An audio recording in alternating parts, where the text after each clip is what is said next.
Hi guys. So like I've told you in my previous video, I was watching That's with Dragons. Sorry, I got distracted. Um, House of Dragons, and the reason why I wasn't able to watch anime recently because I've watched 2 seasons on HBO Max, and the third season is coming out, which I am dutifully waiting. And so I said I will give a review of it. So here it is. But disclaimer before I start, this show, as we all know, like Game of Thrones, has a lot of controversy because of the plot, the storylines. Um, it has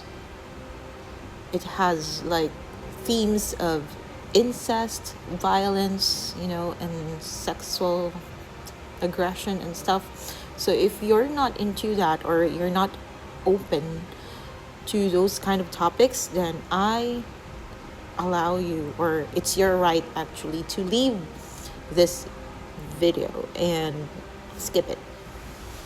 All right, and for those who stayed, let's go ahead and proceed to the main topic, the House of Dragons. So, the House of Dragons takes around 200 years before the story of Daenerys in Game of Thrones.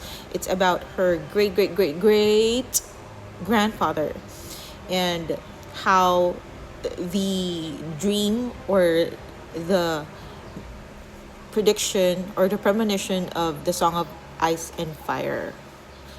And so it takes place when Viserys.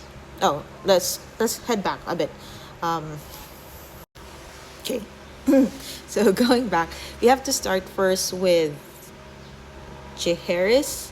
He's like at the opening of the first episode. He is the current king.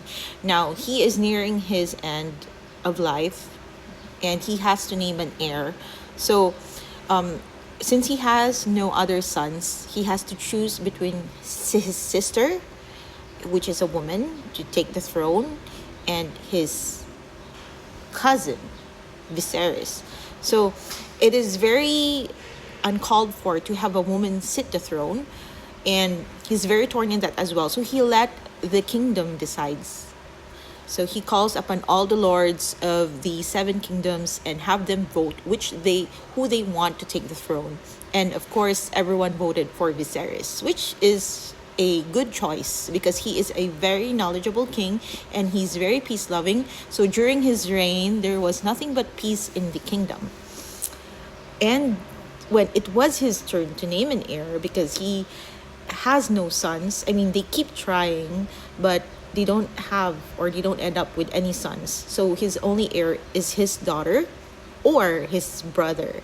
So his brother's name is Daemon and his daughter is Rhaenyra, I think. Yeah. I think I because in the story there are a lot of kings who have the same name. That's why when they introduce these kings, they would always say the first of his name or the second of his name, kind of like a junior, the second, third. So that's why you have to follow through with that because it also poses a problem in the story later on.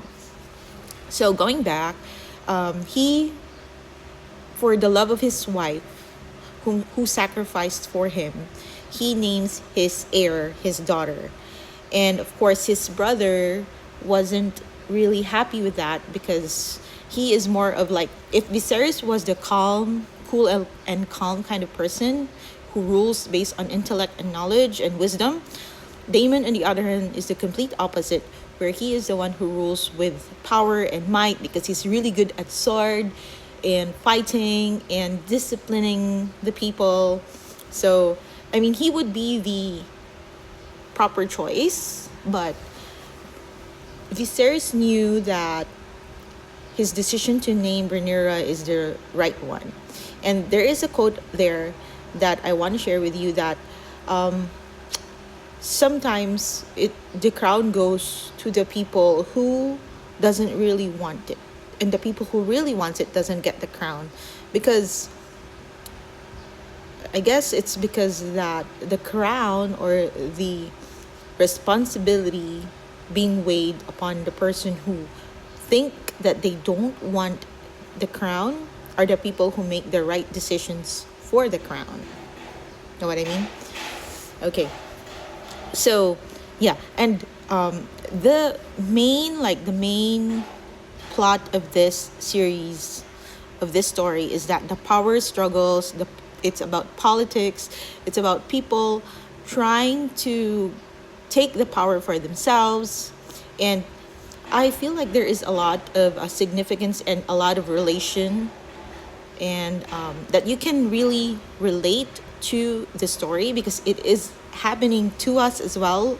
Like, for example, there is a war, there was a war going on in the series, and they had to, one advantage they have is to close the strait, or like an entry point in the sea, kind of like the Strait of Hormuz that is happening in Iran and in the US. So they had a war going on, and then Iran closed the Strait of Hormuz, and then the trade stopped with the oil. So a lot of people got affected economically. So that also happened in this story in House of Dragons.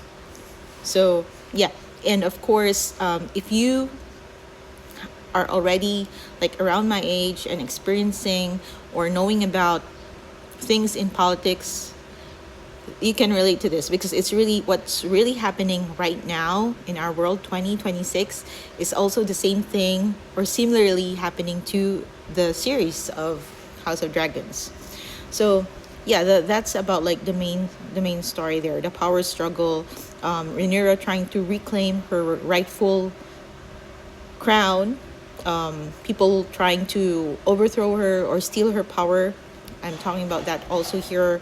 It's happening right now in the Philippines.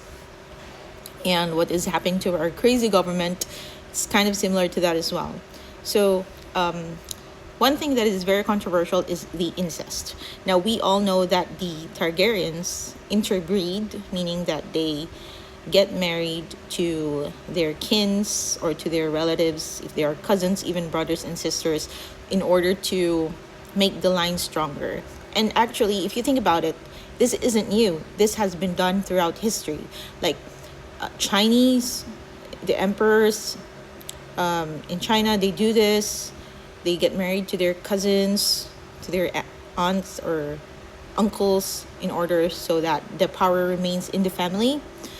So yeah, that is what happens in the story. And not only the Chinese, I mean a lot of other nationalities in the past, in the history, do this. Even like the Greeks and the Romans. So it's not in our days yet, it's very shocking. But in the old days, it's nothing new. And if you are like an avid Catholic, you would know that in the Bible they used to marry their own brothers and sisters because there aren't really a lot of people before, and God allowed that. So I don't want to put religion in this conversation. I'm just saying that it did happen before. So don't be like, oh no, incest. No. So that's for the sake of the story. This is a fantasy story, but just note that it also happens in real life. So yeah. So because of that, it's also one of the main points of the story that our princess Rhaenyra is in love with her uncle and vice versa. And although that sounds kind of disgusting, you can't help but agree with that kind of situation in the story because it is the best possible choice that could happen. She needs him, and you can definitely tell that he really really loves her in the story. And